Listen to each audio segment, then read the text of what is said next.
दोस्तों देखिए, next question है कि ए और बी दो संख्या का अनुपात दे रखा है 5:2 है। ठीक है, यदि प्रत्येक संख्या में 4 जोड़ दिया जाए तो यह अनुपात 9:4 हो जाता है। तो प्रत्येक मूल संख्या में से अगर 5 घटाया जाता है तो ए और बी का अनुपात क्या होगा। ठीक है, तो देखिए ए और बी दो संख्या है, ए और बी दो संख्या है, दो नंबर है, इनका रेशियो दे रखा है 5:2, 5:2। ठीक है, अब कह रहा है दोनों में ये जो मान लीजिए ये जो गिवन वैल्यू है, गिवन नंबर, वो उसका रेशियो है। अब कह रहा है दोनों में अगर कुछ 4 जोड़ दिया जाता है, दोनों नंबर में 4 ऐड कर दिया जाता है तो इनका रेशियो हो जाता है कितना, 9:4 ये हो जाता है।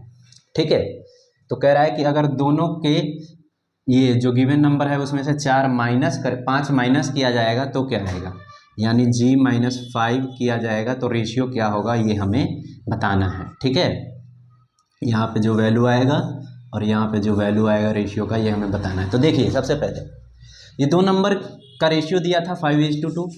अब इसमें दोनों नंबर में 4 ऐड करना है। ठीक है, तो सेम नंबर ऐड करना हो अगर, ठीक है, दो सेम नंबर अगर ऐड करना हो तो हम क्या करेंगे, इसके रेशियो का गैप देखेंगे इक्वल है या नहीं। अगर रेशियो का गैप इक्वल है तो हम डायरेक्ट सॉल्व कर सकते हैं, और नहीं है गैप इक्वल तो इसको इक्वल करेंगे। तो देखिए 5 में से 2 जाएगा, कितना बचेगा, 3, और इसमें 9 में से 4 जाएगा, 5 बचेगा, यानी रेशियो का गैप इक्वल नहीं है। तो पहले हम इक्वल करेंगे। कैसे इक्वल करेंगे, तो इस 5 वाले गैप से इन दोनों रेशियो को मल्टीप्लाई कर देंगे 5 से।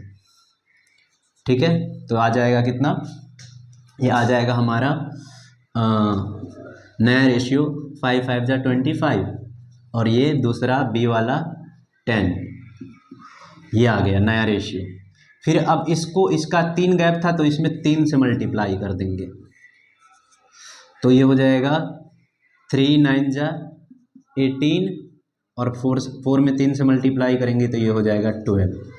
ठीक है, देखिए रेशियो गिवन है तो उसमें किसी भी नंबर से मल्टीप्लाई करते तो फ़र्क नहीं पड़ता है। अगर इसको काट देंगे दोनों 5 के टेबल में जाएगा, 5 के टेबल से जाएगा, ये 5 पे और ये 2 पे, काट के फिर यही रेशियो आएगा ओरिजिनल। वैसे ही इसको, इन दोनों को अगर सॉल्व करेंगे तो दोनों 1 मिनट गलती लिख दिया क्या मैंने, 3 9 = 27, यहाँ 27 आएगा।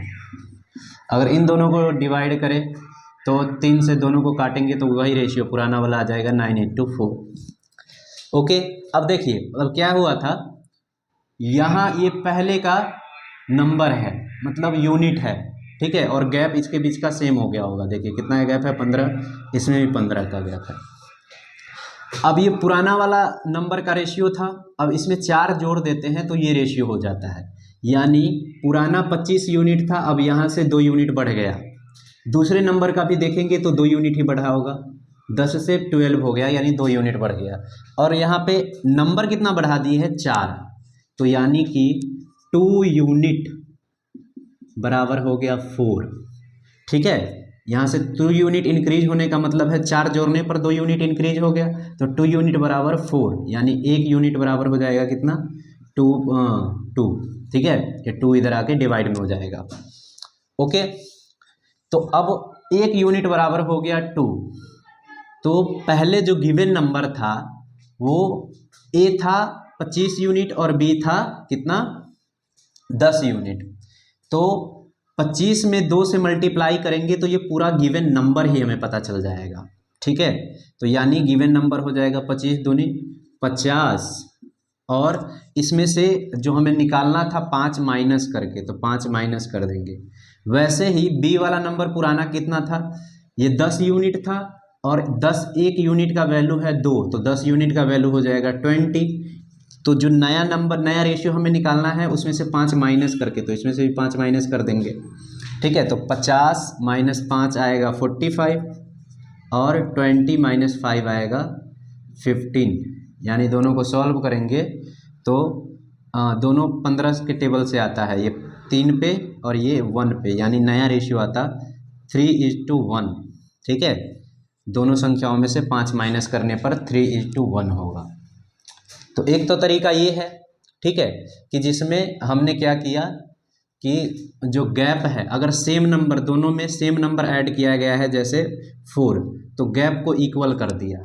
ओके, अगर मान लीजिए कि ऐसा ना गिवन हो तो उसके लिए भी दूसरा तरीका है, उसको हम बाद में करते हैं।